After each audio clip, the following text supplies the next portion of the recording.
Hi everyone, so welcome to the first virtual Working Together forum. My name is Jenny Tang. I'm the Community Development Worker at Advanced Diversity Services. I'm one of the conveners of the St. George Multicultural Network. We also have Jenny Gray, who's a convener of the Sutherland Shire Multicultural Networks. And I'm part of the Working Together Forum Organising Committee. So welcome everyone, thank you for joining us today. Before we begin, I'd like to acknowledge the traditional custodians of all the various lands that we are meeting on today. I am on the land of the Wangal people of the Eora Nation, and I would like to pay my respects to all elders past, present and emerging, and extend that respect to other Aboriginal people or other Torres Strait Islanders joining us today. A bit of an introduction. The Working Together Forum is an initiative developed by the St. George Multicultural Network and Sutherland Shire Multicultural Network in response to sector workers' wish to strengthen networking and collaboration. In the past, we've run networking and professional events twice a year, but for the first time, we're holding our event online. Today, we are here to hear from three speakers about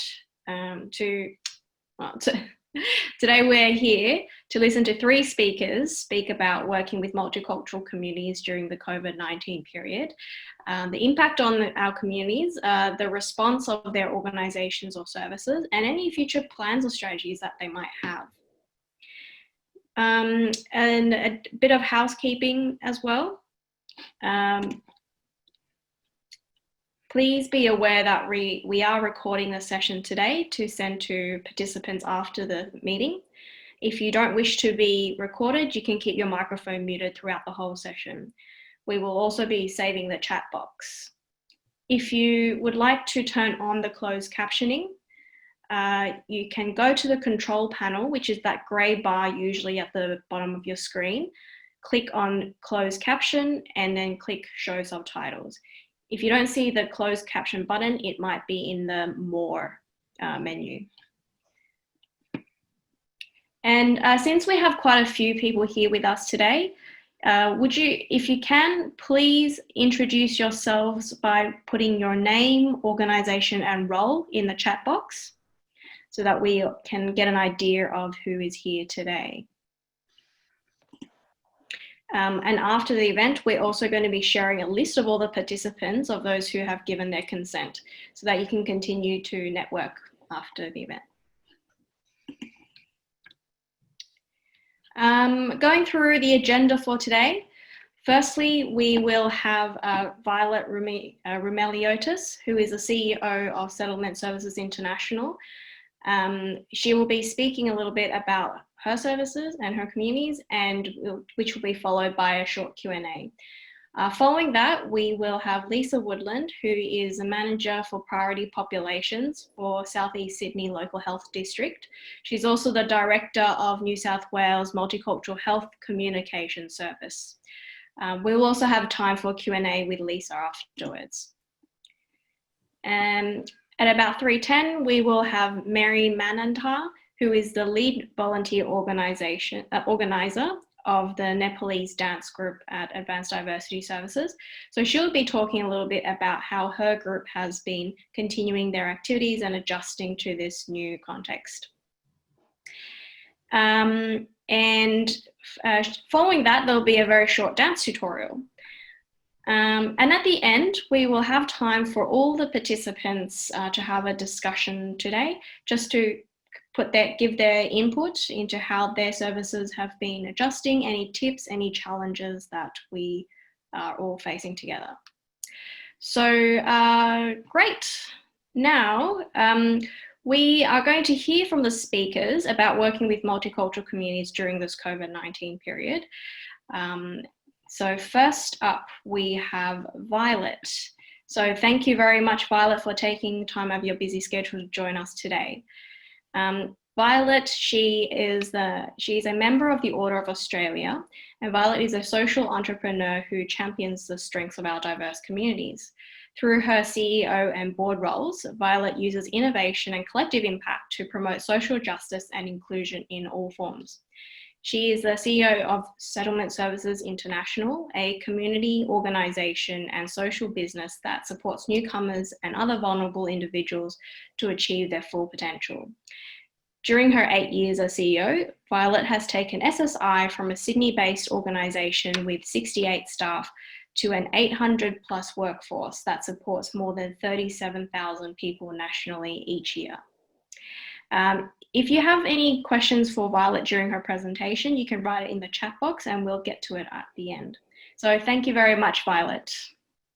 Thank you very much, Jenny, and a very warm welcome to everybody. I'm very honoured to be invited and to participate in this wonderful network. And of course, St George is one of the first areas that I actually started my career.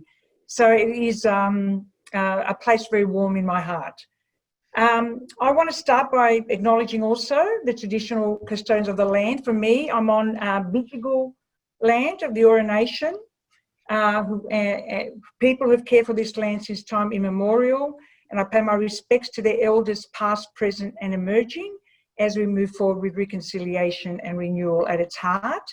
And I do also acknowledge that today is a National Sorry Day, a very important day. Thanks, Jenny, very much. As you said, I'm the CEO of Settlement Services International, and I think many of you may be aware or familiar with our work in the settlement space, where we support around 10,000 refugees every year on the pathway to independence. We also work with individuals who are experiencing vulnerability. So we work with newcomers, any visa type, and we work with vulnerable Australians. So people experiencing unemployment, children in foster care, and people with disabilities. So a wide range of sort of people that we work with. As the topic today suggests, I'm going to focus my remarks on our work, of course, with multicultural communities, and more specifically refugees and people seeking asylum. I might start by the story with a metaphor, which is actually the story about the frog in a pot of boiling water. And I guess we know that if you put a frog straight in, it would of course jump out. But if you put the frog in while the water is still cool, it will not notice that the water is warming around until it's too late. I start with this story because I feel in many ways it illustrates how the pandemic came about us, slowly, inch by inch. And I remember back in January, you know, like with all of you probably, reading in the news about this, you know, COVID virus first emerging, and the general sense I think we had here in Australia that, oh, it's another outbreak like SARS, but we will be essentially, you know, untouched by it, and it won't impact on us at all. Now, of course, you know, I had a conversation with a colleague, I think it was very late February, saying, I think we really need to think about COVID. It might really impact on us. And I said, all right, we just dusted off our crisis management team and crisis management protocols, and said, why don't we have a meeting on, you know, early March? And so 7th of March was our first crisis management team meeting, and 30 March, we were all working from home. So it's quite extraordinary, I think, you know, how it evolved for us. Initially, of course, we looked at 3 distinct stages, which was our initial response, looking at staff who may be returning from overseas from annual leave or holidays, you know, checking in with them, making sure that we had a log, start to, of course, you know, like setting up hand sanitizers, those sort of things. Talking about social distancing, we actually did start putting in markers, and, you know, we talked about that kind of thing. We also talked a little bit about planning to work from home, but it was really an alien thing to us. So if we fast forward a few months, you know what, we're now almost the end of May, the water is definitely boiling. We're all familiar with the job losses, the underemployment, and the businesses that have folded since the pandemic was declared. And what you might have been insulated from, however, is just how far and wide this economic impact has permeated with our culturally and linguistically diverse communities. And before I deep dive into that and some of the resulting changes, I do want to bring us back to the frog because I think the frog is illustrative of a concept called creeping normality, which is a gradual process by which a major change is slowly accepted as normal. I want you to keep this in front of mind as I begin to discuss some of the ways this pandemic has actually affected refugees and people who are seeking asylum. And I'm sure many of you know, refugees and people seeking asylum are generally resilient. You know, they've experienced many upheavals in their lives and often traumatizing experiences far worse than COVID-19. And we saw quite a mix with our people of those who were actually quite re-traumatized with images of the shopping centre queues, the supermarket queues, and some of those, the images that we saw on television, the news around schools and people feeling very frightened about sending their children to school. And then others who were a bit more nonplussed, saying, well, yes, it is a virus, but we've lived under other very challenging circumstances. It's quite a mix. But that doesn't mean that we should accept the current normal, I guess, with all its inequity, as the new normal. And as service providers, there are many practical ways, I think, that we need to stop this landscape amnesia in its tracks, particularly having seen a government that was able, a bipartisan support, mind you, first time in many years, I've been around a long time to see bipartisan support for economic and decisions that really are about the most valuable resource in society, its citizens, and its most vulnerable. So we've been able to see government do that and understand it, and they've actually put their sight on many in the community that probably have not turned their mind to ever. However, as we all know, there are many sectors that are absolutely invisible to government and have really missed out.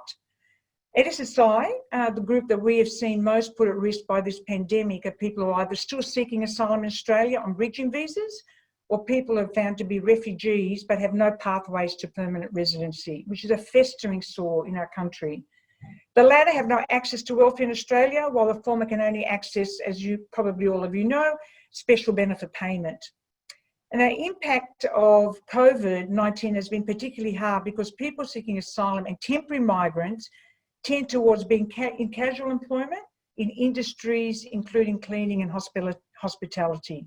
And every day we're hearing from people who've lost their jobs because the employer can't access the JobKeeper scheme on their behalf. We've actually heard we have anecdotes of employers actually sacking temporary visa holders because they're not entitled to JobKeeper and employing others so they can get JobKeeper. So we're hearing people who've held jobs for 8 years and paid their taxes, but suddenly find themselves without access to a safety net, where their employment dries up. And in addition to this, the isolation of this quarantine period, which has meant increased social isolation for a group of people who are already at risk. And in many ways, JobKeeper has been quite a travesty. Very little information. The website is in English. Many of you would know sole traders, for example, who speak English found it very difficult. We're surprised that only 1,000 businesses got it wrong. We'll talk more about the 60 billion later, but it is pretty shocking that when we say we're the best multicultural country in the world, we're no multicultural coordinated campaign from the federal government in relation to access, to the called communities.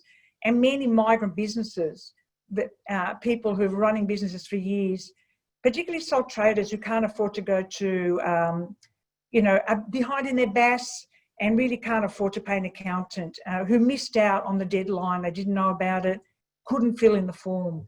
And I think Uni of New South Wales Clinic and our Ignite Clinic, running clinics to support small businesses and sole traders, have said that some small business owners are 7 years behind in their BAS. And just don't, they're just struggling. They just don't have the capacity to get the support that they need. And government really has dropped the ball in this area. In addition, also the educational progress of both children and adults, parents with limited English, and formal education, and now homeschooling. Well, of course, schools have went back, but for that period of time, there was a terrible stress on people. Their own studies of vocational English or vocational pathways were put on hold, many due to low computer literacy and access, and not to mention the pressure that bulk buying has had on a group that tends to live paycheck to paycheck. But just back to that thing around technology, you know, we had many families of 7 or 8 with one iPad in the household, and trying to sort of navigate that, you know, just extremely challenging. So as an organisation, what are we doing to address these issues? Like many of you in the room, our partners and collaborators and great colleagues, we're offering support where we can and referring on where we can't. We've opened up our Parramatta office 2 days a week, and we have a drop-in centre for essentially people on temporary visas and bridging visas, people who have no access to any support through Centrelink, and we're handing out food packages from our social enterprise staples bag, Opal cards, you know, credit for phones, because many people are having their phones disconnected and are losing contact. And we also surveyed 450 of those who, we have a list of 600 and we surveyed 460. And the top 3 were rent, they needed assistance with rent, their fear of homelessness.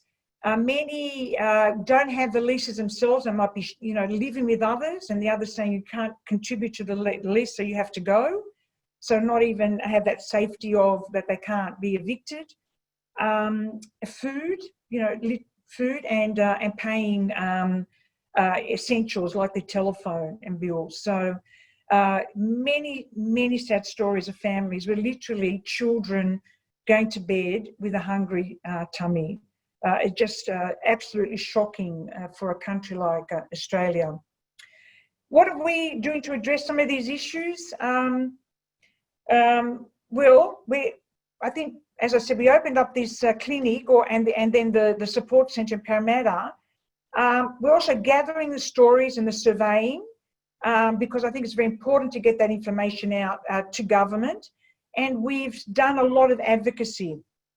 We've written to all the federal ministers and the Treasurer and the Prime Minister, and we actually spoke about the fact that SSI, as a HSP provider, and the many sets providers in the country and small neighbourhood and community centres are able, if the government is able to provide some resources, are able to, they're in contact even remotely with their communities and able to support them, to refer them and to support them in terms of getting technology, but also to direct them in places where they might be assisted. That the government should be using the infrastructure that governments for 40 years have paid for, and that, you know, it's a great investment. And these are the sort of, a crisis like this is the perfect time to link into that infrastructure and into the expertise of SETS providers and partners like yourselves and others. Well, that fell on deaf ears. We heard Minister Tudge say to temporary visa holders like international students, go home. That was a message. And of course you could say that it's fair enough, but you also need to repatriate and assist people to go back. Many had closed borders, they could not go back to their country of origin, and their family situations have changed. And of course there's many, who, as I said earlier, who've lived in the country for many years, paid their taxes, but then their business or their job was gone, and they had no safety net for them. So there is, of course, many of you would know the social media campaigns like hashtag no one left behind. And if you can join that, that would be great to give voice to some of the positions we're taking. And the other aspect that SSI has taken with many other colleagues nationally, our peaks, ACOS, Settlement Council of Australia, Federation of Ethnic Community Council, Migration Council of Australia, is to also unite one voice on the issue of, you know, no one left behind, the 2.5 million temporary. and the most vulnerable, but also the importance of, you know, envisioning what sort of country do we want post-COVID. Is it all about the economy and your worth as a job, or is it about the broader issues around general well-being of people, their sense of social connecting, you know, the well-being, you know, the environment, and all the other social aspects that go to economic participation. You know, it's not just a job. I think the issue for, in terms of service delivery, is that those who are temporary visas and bridging visas, many people conflate refugees and migrants. You know, they all think it's sort of all one visa type. So please be very careful in terms of referrals, that you make sure that people are entitled to certain things before you refer, because it costs people money to travel. But even we've seen a high sense of mental anguish and anger, you know, in presenting even our Parramatta office, you know, people feeling very disenfranchised and very disconnected, and you're being told you need this paper or you need this document when you're hungry and your family's hungry, you know, is very hard to take. SSI is one of the country's largest resettlement providers. The biggest change we've seen in this area, of course, is the decline in settlement due to the risk associated with international travel, that the drying of the pipeline. That's another big issue. Perhaps in the Q&A we can talk about that a bit more, but that is really something that we need to consider as a sector, because it's a humanitarian program. You know, we're hearing there's going to be a big budget in October. It's going to be a deficit. And why would we bring people who are going to be unemployed and join welfare? That attitude and approach, which we know the facts are that's not the case. When people are supported, they eventually do get into jobs and are very productive, permanent residents and citizens. Many refugees have also lost employment during the pandemic. People who sort of have been in the retail, hospitality and construction industries, which have been very hard hit. And we know that post-COVID, that there will be significant sort of limitations, of course, now through lockdown, and as it opens as well, we really don't know. We know that there's going to be a big rush for construction. We've heard that from Minister Tudge, and they'll need people to work in those industries in construction and infrastructure growth, but they will also need consumers, people to buy apartments and, you know, to participate. Something that's also affected all our clients, and probably you would have seen this, is the lack of face-to-face support. We moved, as I said, on the 30th March to remote, and we're looking now maybe July coming back in staggered, and maybe, you know, Team A and Team B. So we're not all around at the same time, so that if somebody is infected, then it doesn't sort of shut down whole offices and work. We've seen some great innovation spring up in this area. And I guess, you know, you probably have seen this too. And I sit on the charities crisis cabinet, which has a lot of the big charities. And one of the things they talk about is they've been pushing government to sort of look at tax breaks for fundraising and to support charities. They were the ones that pushed that the 30% goes down to 15%, so as ACOS has pushed as well for JobKeeper, for NGOs like us to be able, you know, far easier, and also not to count government funding, which was great. But I think that there's been big issues for our sector as well around one source of truth around the virus, and there's a lot of misinformation. They're really frightened of a lot of people, and a lot of misinformation going around. So what we did, before we did move to remote, we created an online COVID hub with appropriate in-language information and support. And I have to say, Multicultural Health, New South Wales, Multicultural New South Wales and SBS have been outstanding in developing some fantastic collateral and updating that, which has been very useful, and we get lots and lots of hits on it. There's been a lot of time involved on phones for case managers, negotiating with schools for access to laptops and resources, convincing GPs to, to open up their books for someone who is new to the country and having recent travelled.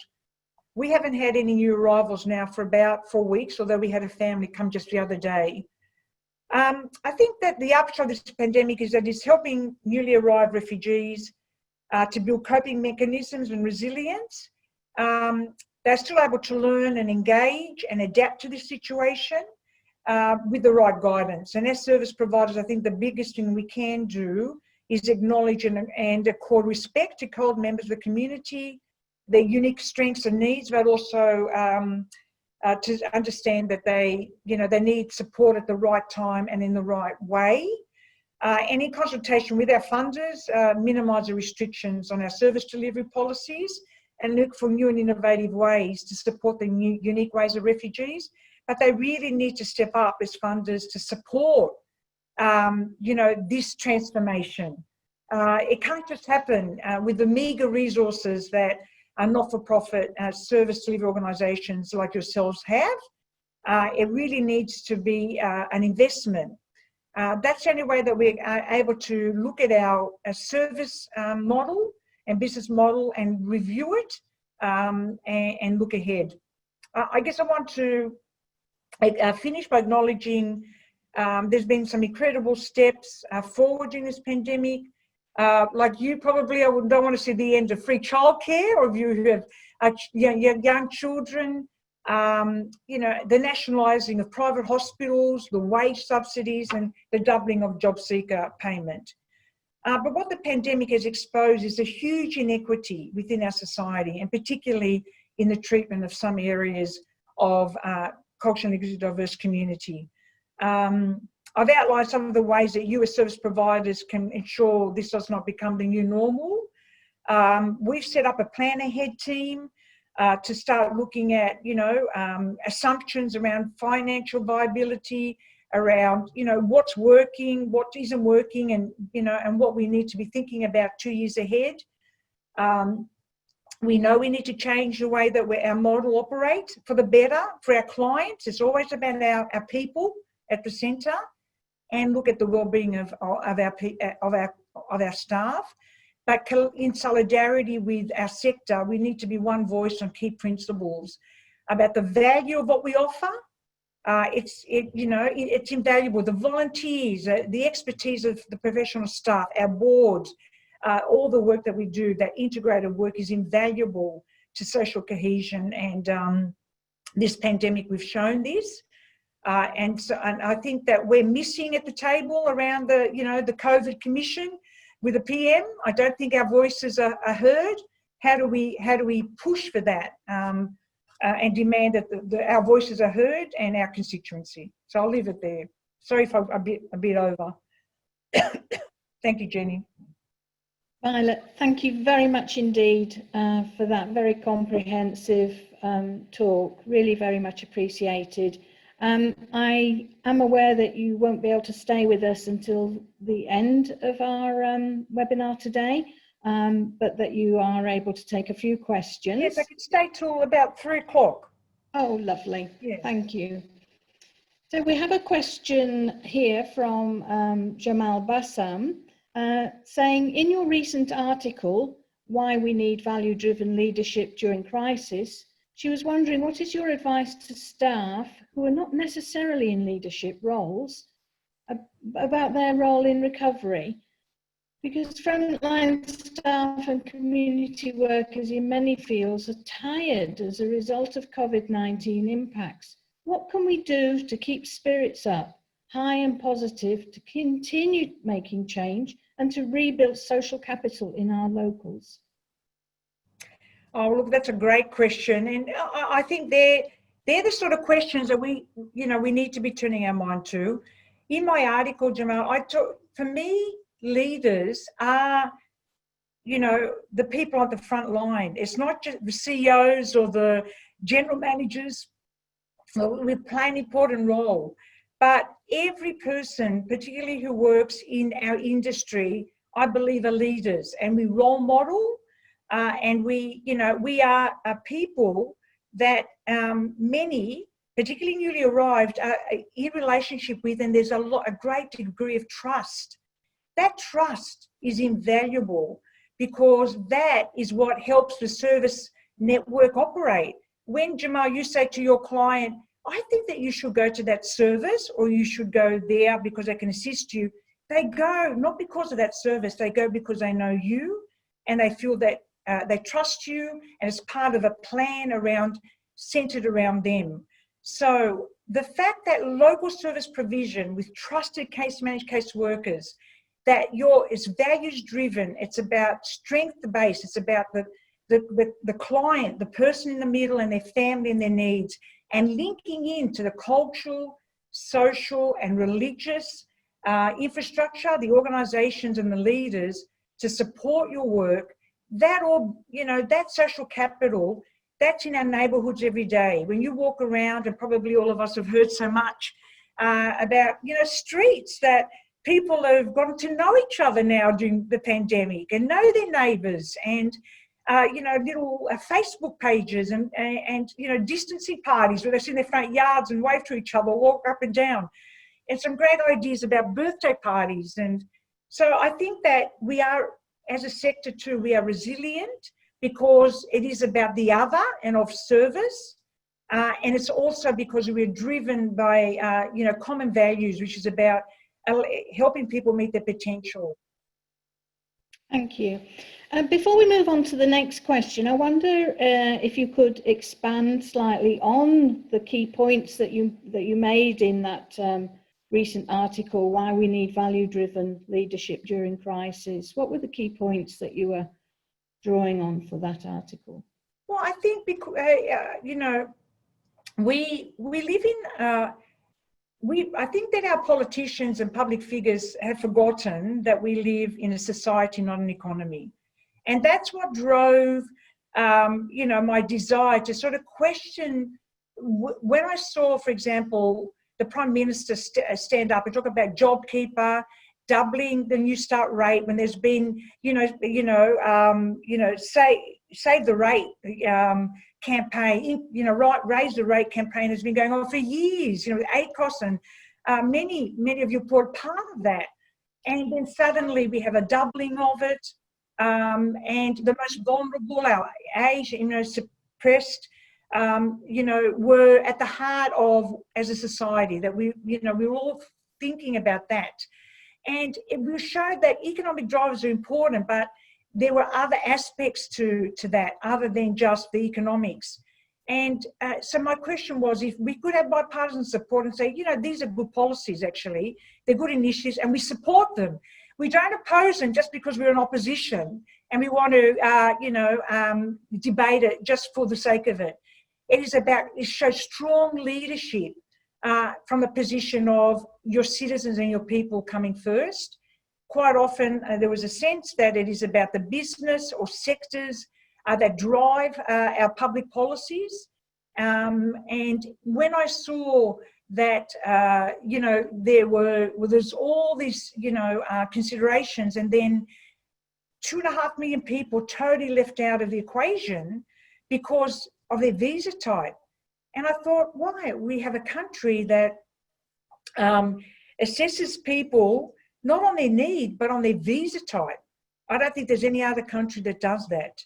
And we're a proud multicultural country because we have permanent residency, strong permanent immigration, and we have unions and a strong work ethic around rights of workers. These are migrant workers.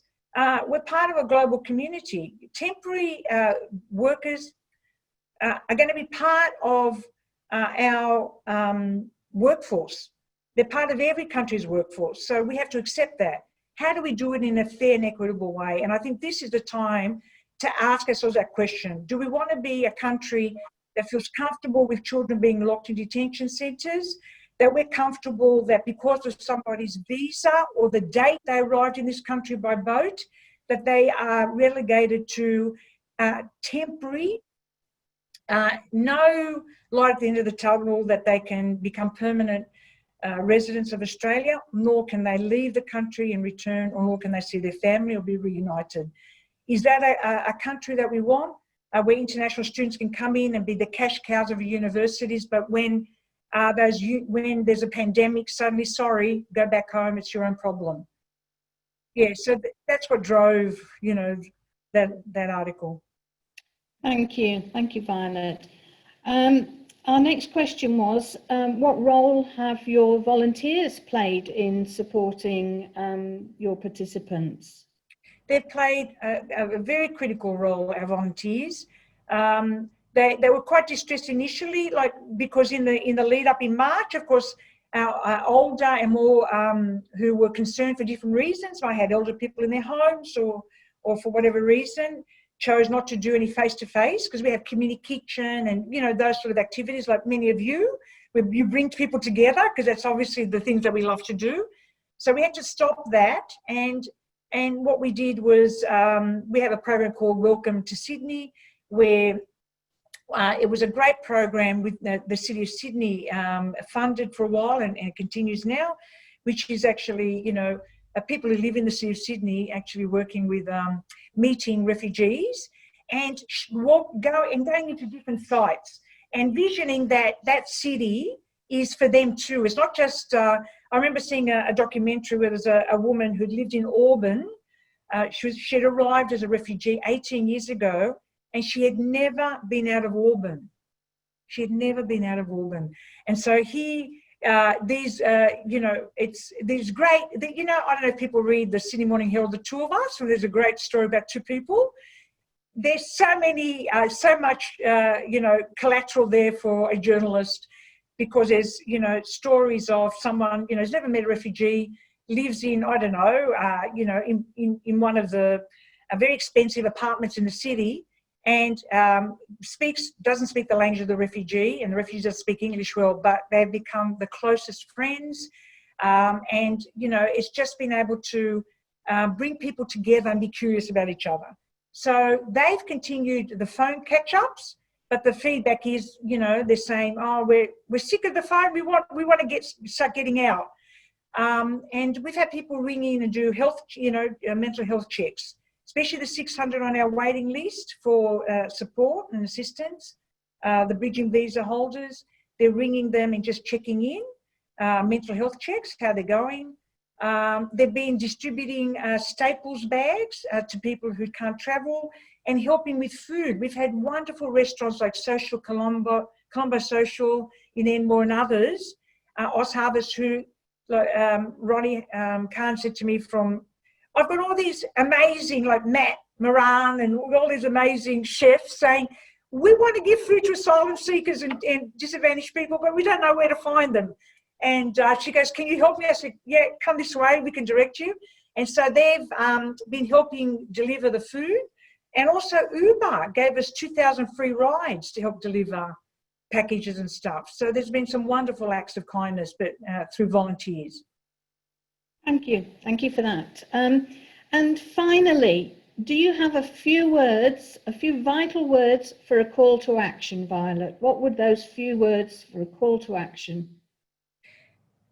I think that we need to utilise our networks and our peak bodies to be, you know, to be one voice around 3 or 4 key issues that express all of us, which is the value of our sector and what we offer, the importance of the work that we do, and to be well resourced for it, that, you know, we will do our best to govern our organisations and to professionally develop, but we need support for that transformation as well, so that we can move into a more digital and remote, or a blended model, let's say, that we are agile, and that we demand a values approach to post-COVID around the vulnerable in the community, and that we have something to say, and that we need our voices around the tables of the influencers and decision makers, and to media as well. Thank you for that. Again, I do realise that you need to leave before the end of our session, and I'm now going to hand back to our MC, Jenny Tang. Thank you again, Violet. Thank you. Thank you again, Violet, and thank you to Jane for moderating that Q&A. So moving on, we have Lisa Woodland next, who is going to be our speaker. Lisa Woodland is the Manager for Priority Populations at the South East Sydney Local Health District, and she's also the Director of New South Wales Multicultural Health Communication Service. Lisa has worked in Southeast Sydney for over 20 years. She has extensive experience in building the capacity of health services to deliver culturally responsive and inclusive care. She has led a broad range of research, health promotion, and service development projects aimed at improving access to health services, experience of care, and health outcomes for multicultural communities. If you have any questions for Lisa during her presentation, you can write it in the chat box. We're going to try to keep everything in the chat box today to make it easier to moderate. So welcome, Lisa, and thank you for joining us today.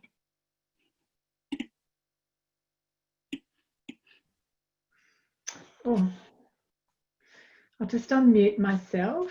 Okay, I'm unmuted. Thanks very much, Jenny. Thank you very much for having me as part of the forum today. I'm really pleased to be here with you. I'd also like to acknowledge the traditional owners of the land on which we're all meeting. I'm actually on Gadigal land at the moment. So I'd like to pay my respects to elders past, present and emerging, and also acknowledge that it's National Sorry Day today. I really wanted to focus in on the sort of health impacts, if you like, on CALD communities. Particularly what we're seeing at the moment is impacts around mental health and well-being. And as you would be aware, there are a lot of reasons and issues underpinning this. So we're seeing a lot of social isolation that's come from the restrictions that we've all needed to adhere to. So those sort of very basic things around connecting with others, connecting with community organisations and places of worship have obviously been very difficult for lots of people, and really placed a lot of concern and anxiety in the community. We know that people's mental health and well-being is really being impacted on what's happening overseas, to their family and friends in their countries of origin. And we know that there's a lot of social media that's, that people are attending to, that is causing a great deal of alarm. So we're worried about that, and we'll talk about that a little bit in a minute. Obviously, there's the uncertainty about when people might be able to be reunited with family and friends who are overseas.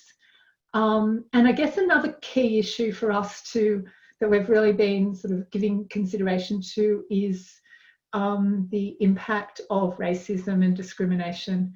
And we've seen that in various ways, across this whole time of the pandemic, impacting on many communities in many different ways.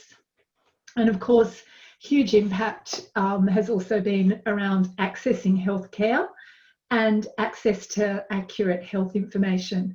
And as Violet mentioned, there is a lot of misinformation, and it's very difficult as health agencies, if you like, to cut through some of that misinformation.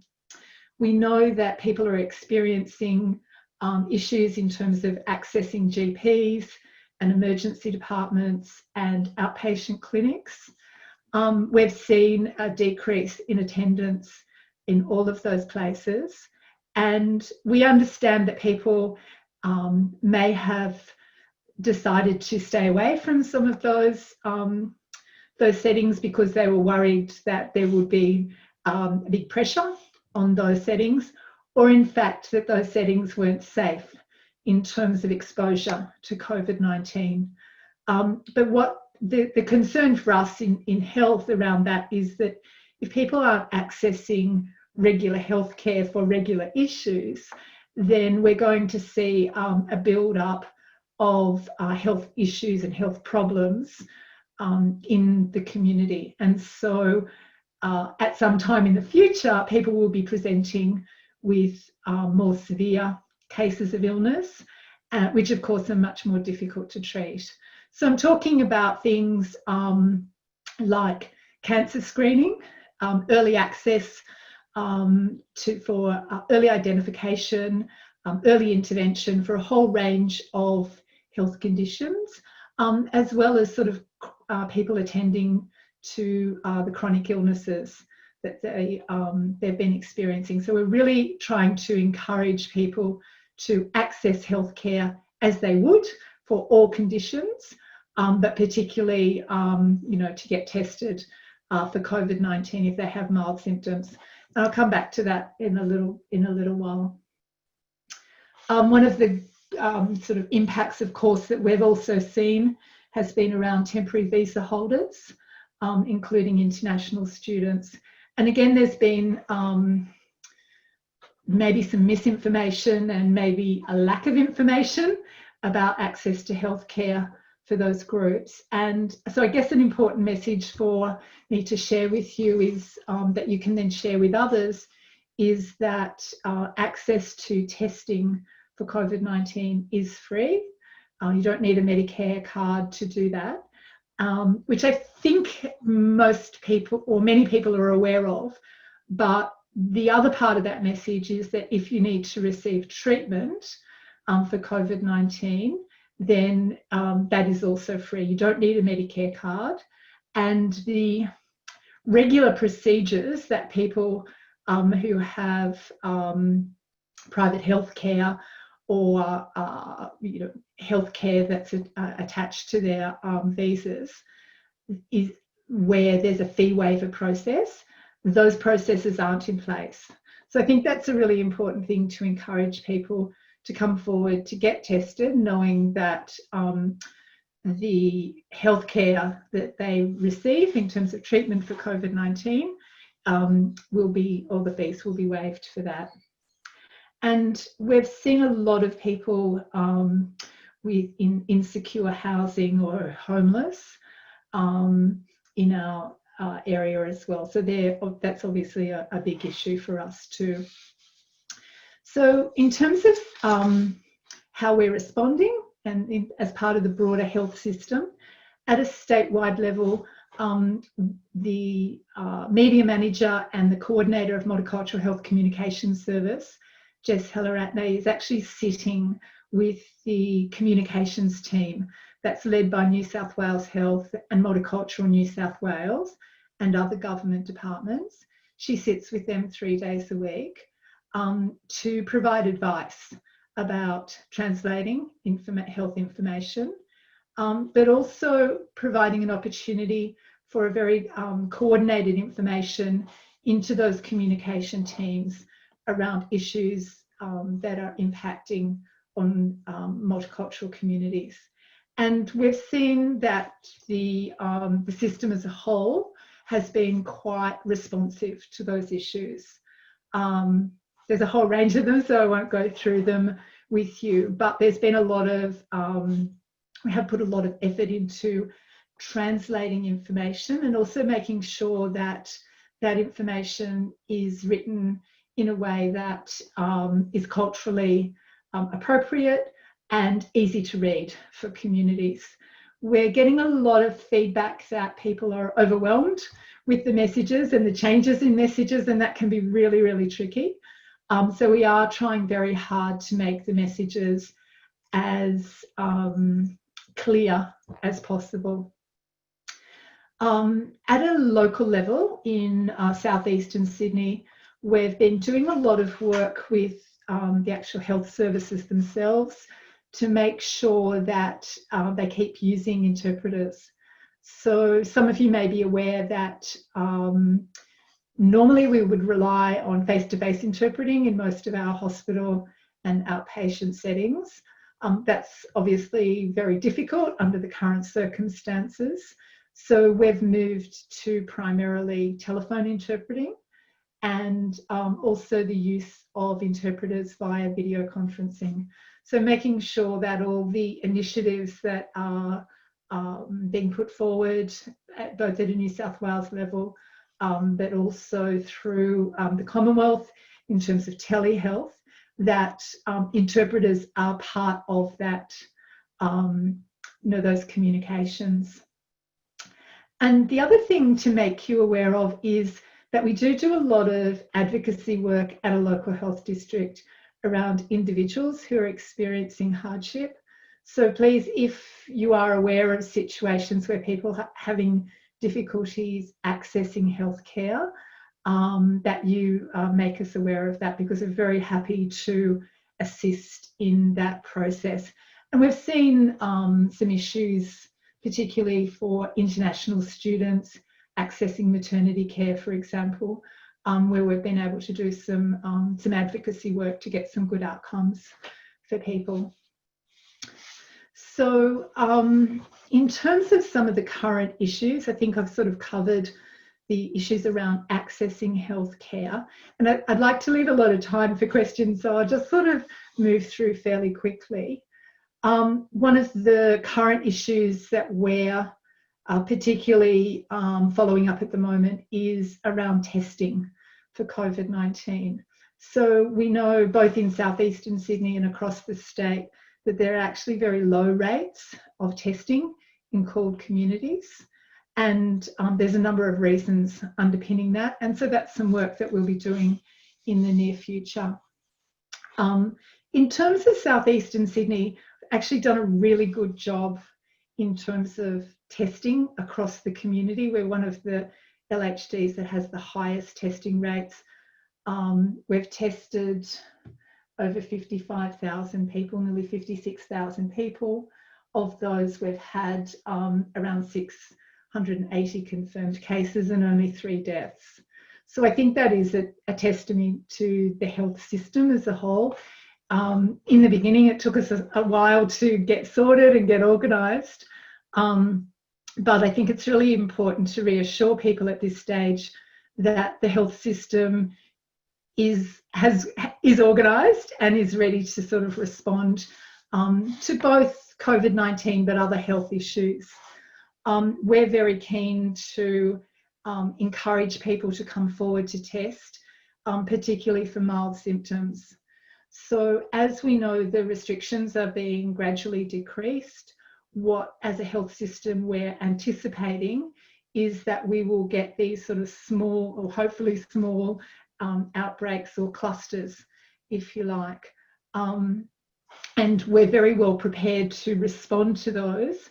But what we do rely on is people, even if they have very mild symptoms, coming forward to being tested, so that if they do test positive, we can provide them with care, but also to do all the contact tracing and make sure that we limit the spread around those particular cases. So, one of our challenges, I guess, is to ensure that people continue to have access to accurate information, and that they feel comfortable and confident to come forward to be tested if they do have mild symptoms. I think I might just leave it there and open it up for questions for people. Thank you, Lisa. Thank you very much indeed for that talk. Again, very comprehensive and extremely useful information. I would like to also echo Violet's comments in that the material that your department has issued has really been outstanding and so quick.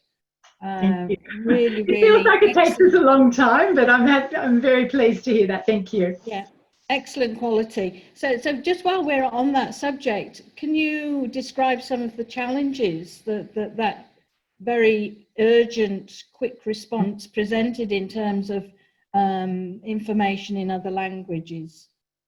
Sure. Look, I think that in the early days, so I'm talking about 10 weeks ago, which I guess doesn't sound that early, there was a lot of information that was coming out from the Ministry of Health. It was written in very what we would, it wasn't written with what we would call health literacy principles. It was very technical language, really only suitable for, people who had been to a sort of a university level sort of reading. I think they've been very responsive to our feedback about the need to have very easy to understand, clear messages, and to make sure, and the other sort of challenge, I guess, right in the beginning was often that information was only coming out in Chinese traditional and simplified. That was the initial focus, if you like, and then gradually we've seen an increase in the languages that are being offered. So they've been very responsive to us giving feedback about the literacy levels that are required to read the information that's come out, plus the need to make sure that we're not just translating into, the top 5 or top 10 languages. And in fact, some of the resources that we've been able to put out have been done in over 40 languages, and we're continuing to add to those languages all the time. And I guess the other big challenge for us around the translations is that, if the messages have changed very quickly, and for the, in terms of changing it in English, that can happen very rapidly. But of course, changing that in 40 languages takes a little bit of time. So there has been a delay with some of the information. For example, there's a fabulous mental health resource that we've developed that is now available in English, but we're, sort of a week or so behind in actually getting that out in language to all communities. So, there's that tension for us in terms of changing information that's being updated, as well as just the natural lag in terms of keeping translations flowing. Yeah, thank you for that response, Lisa. The next question we have is, how do frontline community health workers respond to people on temporary visas with limited or no access to Medicare? Have staff been briefed on referral pathways, especially in community mental health? So I think that there is reasonable communication within the health system around that. And as a multicultural health service, that's really our role, is to make sure that the workers within the health system are aware of supporting people from culturally and linguistically diverse backgrounds, regardless of the visa types that they hold. So we do have a good relationship with the mental health services and provide them with information. And again, we would ask them to be in contact with us if there were any particular issues that they needed some advocacy work around. It's challenging. Thank you. Another question is, you touched on the subject of low rates of COVID-19 testing within our multicultural communities. And would you like to expand on what some of those reasons might be? Yeah, that's something that we're currently working with community organisations around. There are concerns in CALD communities, as there are in the mainstream community, around the safety of going to clinics. People are concerned that, they might actually be in contact with people who have COVID-19 and therefore catch it at the clinic. And I guess, from somebody who works within health and knows how the system's set up, what I could say is that I think you're probably safer in a COVID clinic than you are in a supermarket. I would have no concerns about going there myself. Health has responded very ably and very quickly, I think, in making sure that anybody who comes into any of our facilities is well cared for in that regard. I think that there are a lot of issues for people around, if you're tested, then you need to wait 24 hours to receive your test results. So there's just anxiety around those things, and particularly if you have insecure employment and you might miss out on income, or you may risk losing your job because you're not able to be at work. I think that is a really big barrier for people, and that's a tricky one to overcome. And look, there's many other sort of reasons. I think people have concerns about the test itself, and is it uncomfortable? I think there's some pretty horrible videos going around on social media that are probably not working in our favour around that. But again, what I would say is that, you know, all of our staff are well trained to collect specimens in the way that, you know, is most appropriate. And look, we just know from a lot of different screening campaigns that we run around breast screening, around cervical screening, you know, all of those types of things, that, you know, it's challenging to ask people to come forward when they're not experiencing severe symptoms. So we're really relying on the community to, you know, be very altruistic and invest not only in their own health, but the health of their family and their community, and help stop the spread of COVID-19 through these sorts of measures. Yes, thank you for that. And of course, that's something that is not an easy thing to do online, is it? That's correct, yeah. So just touching on that subject, Violet spoke to us a little bit earlier about the approach that she and her team have taken as to working in this environment. But could you talk a little bit about how you and your team have managed this? Yeah. Look, I guess, you know, my team's a fairly large team, and there's all sorts of ways that we've done it. Some of it is some of my team members who are nurses, who run other types of clinics at other times, have actually been redeployed to assist with the testing clinics. So, for example, we run women's health clinics, we run refugee screening clinics. So those nursing staff have been asked to focus on this more sort of pressing need at this stage. And I guess we've also needed to think very much about, you know, the sorts of activities that we are normally engaged in, which are around a lot of community engagement, and how we can sort of pivot, if you like, to do other things to support communities. And a lot of that has been around supporting the health system in terms of accessing language services and also translations. Again, what I would just encourage people to do is to let us know of issues that they're coming across so that we can continue to be responsive. Could you just help us and outline what the process is to have a test performed? Sure. What are the steps? Yeah, so people can either go to their GP to get tested, particularly for multicultural communities who have bilingual GPs, that might be seen to be a preferred option. But we also have public testing clinics.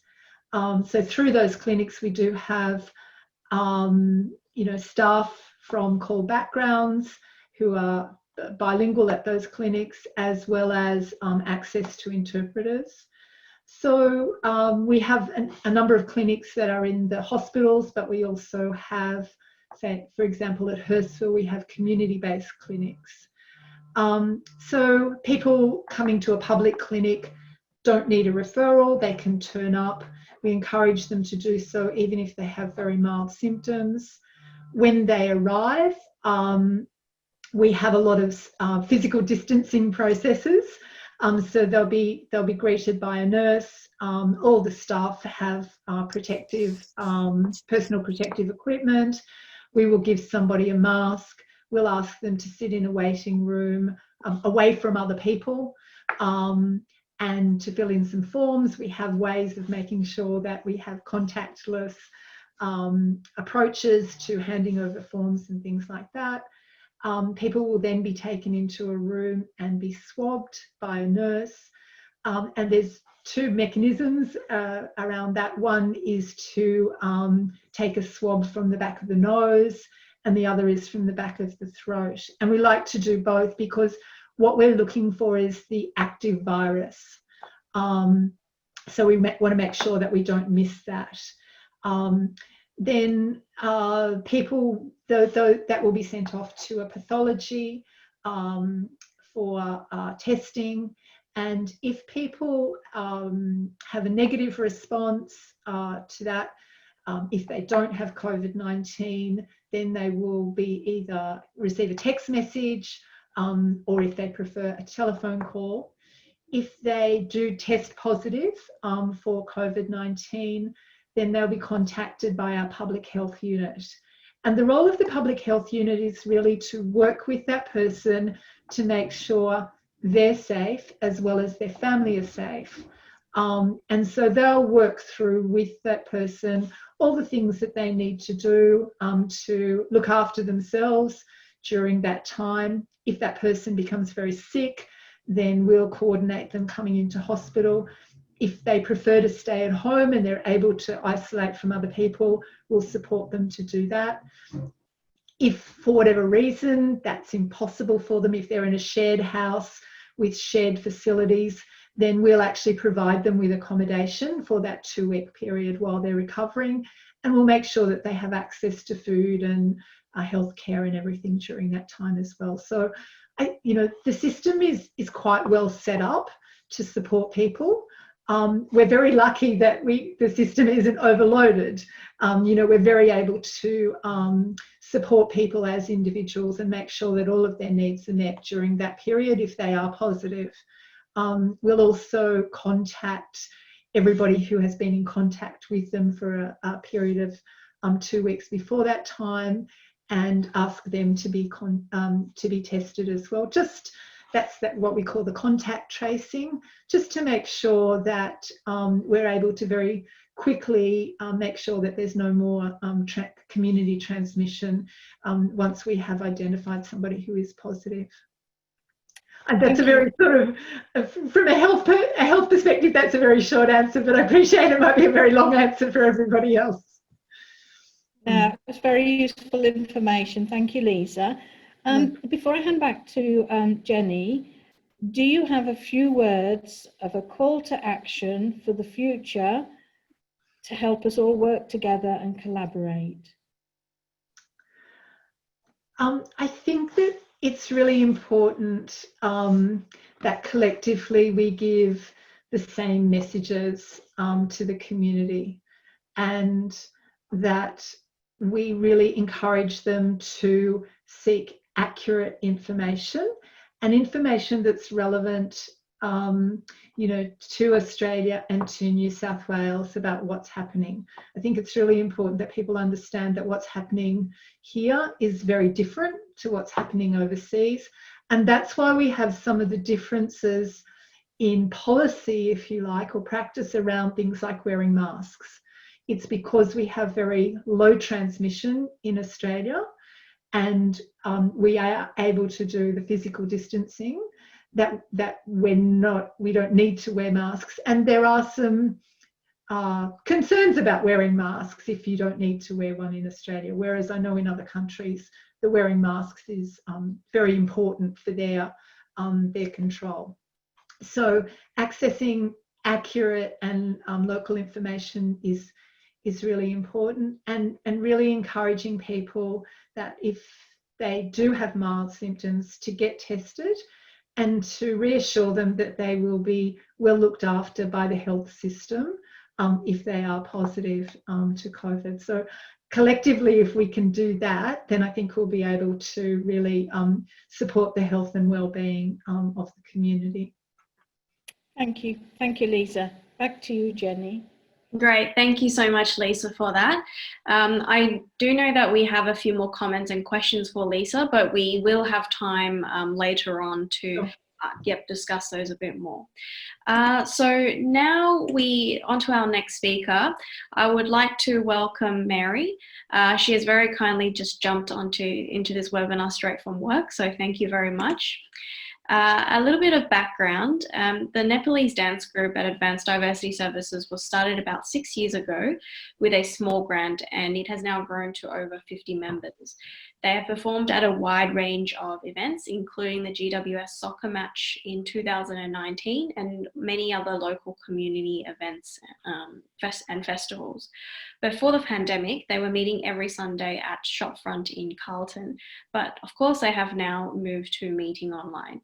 So Mary is the lead volunteer organizer, and the group is taught by dance teacher Angelica BK and Pushpa Lamachane. The dance classes each week are followed by cultural education sessions in which the young people learn about Nepalese culture, fables, history, and traditions. Parents and grandparents also often participate with the young people, and the participants have said that the group and its activities have had a significant and positive impact on their family lives and as community members, and that the group helps them feel much more settled in Australia and a lot less isolated. So thank you very much, Mary. I will now hand it over to you to talk about the dance group and how you have adjusted to the pandemic. Yeah, hello everyone. My name is Mary. Sorry for the delay. I just finished my work and I just have to do my Zoom in one of the corner in my workplace. Yeah. Well, thank you very much. So while talking about the current Zoom dance class, yeah, the kids who every Sunday they used to have their face-to-face dance class, but because of this COVID-19, for a few weeks, yeah, I think for the first few weeks they were very sad that because they couldn't get to see their friends, they couldn't continue with their dance classes. So finally we came an idea with this Zoom dance class. So as soon as I get to hear from Jenny to talk something about how this class is going on, how we have been coping with the this dance class, so then in the meantime I sent some questionnaires, or like I did some survey with the with our dance participants' parents, and then I got some their opinions regarding how the Zoom dance class is been going on. So here are some challenges that the kids have been facing while carrying out with these online dance classes. So the Zoom dance class, where the kids, which the kids have been participating in this every Sunday, it's a little fun class for them because this helps them to stay connected with each other through maybe let's say a smart way. So because it ensures that they can they get to practice and keep up with their passion even during this pandemic situation. And they're very happy to see each other through these Zoom meetings, Zoom dance classes.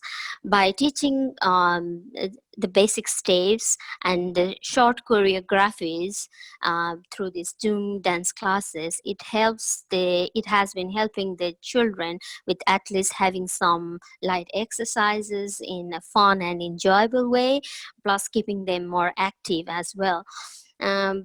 In the same way, with these going through these dance classes through online class, so it helps, it's keeping them focused with their dance, because what the teacher has been doing is she has been asking the students to do to send their one video every week as a kind of little homework task for the kids. So I think it's a bit pressurized for the girls as well, because before, when they used to have face-to-face dance class, they didn't have to show that kind of videos or do the task, nothing like that. But yeah, but having said that, so they have to go through many challenges while doing this Zoom class as well, because teaching dance class through Zoom, it can be quite difficult, mainly because of all those technical issues just like glitches, poor internet connections, and some phases where the music, when they play the music on, that music doesn't match their dance steps, and the kids gets confused with that as well. Also, not all of the dance members are able to join this session, as because some of the parents, they are whom for whom this Zoom application is most of them, I think most of them, they are the first time users doing Zoom, so that's why some are having the hard time downloading this app or how to use the Zoom app. So another disadvantage, while doing Zoom class, the students they're facing is that while teaching through this device, the teacher could they have to cope up with only very, limited dance steps. The teacher can teach them only limited dance steps, whereas in the face-to-face dance class, they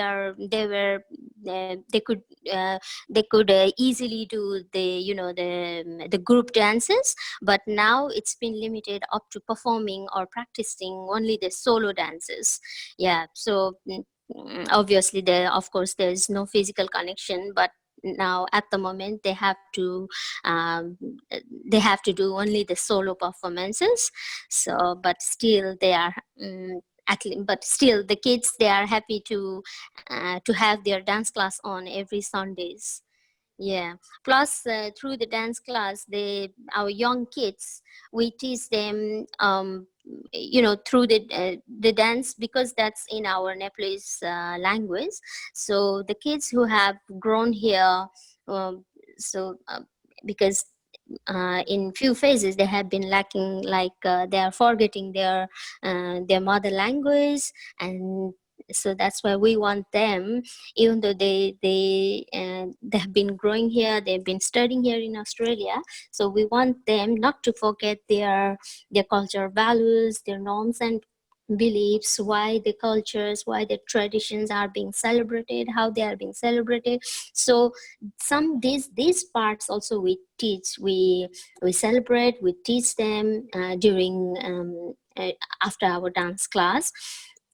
Another let's say, one disadvantage that I feel very sad is that for the Zoom classes, only we at the moment, because we have more than 35 students in total, when we used to do face-to-face dance classes, but because of this Zoom dance class, because we have to limit this up to only the big girls, and the teachers were not able to help the small kids who are of like 6 to 5 to 7, 8 years of age, because it's very hard for the small kids to teach them dance through Zoom app. Yeah, that's it. Thank you very much, Mary, for summarizing and giving us insights from how your dance classes moved online. Yeah. We have a short video of how the dance class is conducted, and then after that, you have a chance to ask any questions to Mary, so you put that in the chat box if you have a question. So I'm going to bring up the video now. We're going to stop recording while we play the video. And so opening the discussion up to other participants as well, would everyone like to share how their services has been adapting with the new pandemic context, and how they have adapted to engaging with the communities? So you can use either the hands up button to speak verbally and we will unmute you, or you can put your comments in the chat box.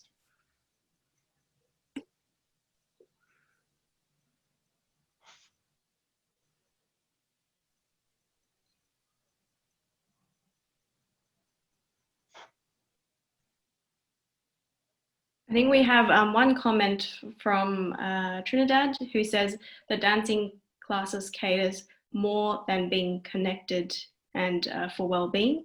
It continues to maintain a consistent connection with culture and discipline, which is something that is really important. Do we have any other comments or points for discussion? If not, we might wrap up early.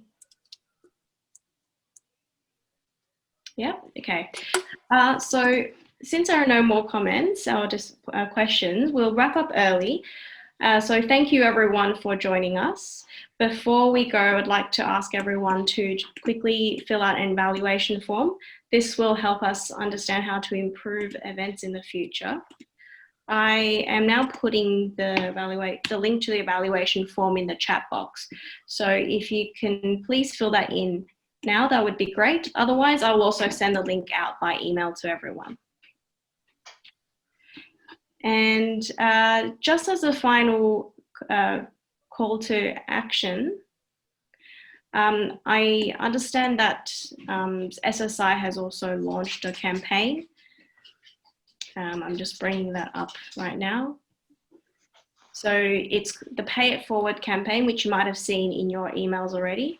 It's to make a donation, which is a very simple way to pledge your support in this time of need. So if you support SSI during this time, you are investing in community engagement initiatives for some of Australia's most isolated communities. The campaign will go towards supporting the vulnerable populations that was described in Violet's presentation especially, mainly refugees and asylum seekers.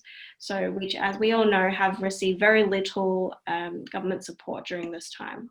So we will also be sharing that post the event during our, in an email form. So if you would like to look into it, please do so. Any final comments that Lisa or Mary would like to make to attendees here today? Just to say thank you to everybody for attending. I think it's been a really valuable forum, and thank you very much to the organisers. It's been fabulous. It's been really well organised. I've been at a few of these things that have been a little bit chaotic, and Jenny and team, you've done a fantastic job in bringing it together at a really important time. So thank you for doing that. And thank you, Jenny, and all the participants, and letting me the chance and giving me a chance to give a short presentation. And sorry for that short video, which was cut. Looks like it's cut in the middle.